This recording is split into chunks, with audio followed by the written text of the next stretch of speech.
All right, Steve Denys here, Director of Market and Product Development, Maizex Seeds, joined by Agronomy Lead Extraordinaire Henry Prinzen.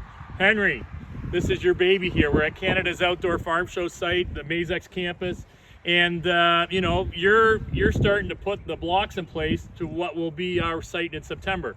What's on tap for this year here?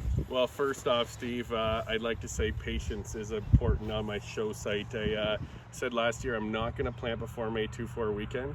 I don't like planting early here. I like planting fit, nice and warm, get a nice site. So we've been holding off, but we've got the fertilizer down. We're pretty excited.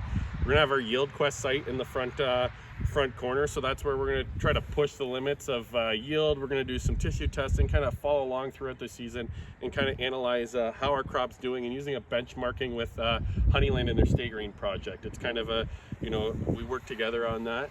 We're gonna have, to my left here, we're actually gonna do some work with, you know, sulfur on beans, but we're actually going to try, I'm going to load on some potash, see what happens there, and going to work with some phosphorus on beans, some different little strategies, kind of reflecting what we're doing on agronomy research.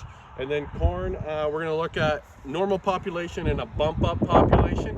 And that bump up population, we're going to try some dry drop. We're going to run some dry fertilizer along the rows when the crop's, you know, this high, and we're going to see if we can really push the yield, but not just the yield, but actually move yield components. Can we hold kernel weight and kernel number when we move from 32,000 to 38,000? That's kind of the idea. We're going to do it on 2 hybrids, and then we're going to have an awesome lineup of hybrids and varieties here.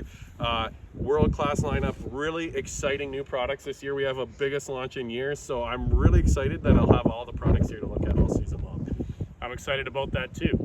And we'll work with the municipal bylaws and make sure we get their dandelions under control as well. So, very good. Well, I'm excited about the show for this year, and you put a lot of work into it, and that's appreciated, Henry. So, and that's our AgroMinute for today.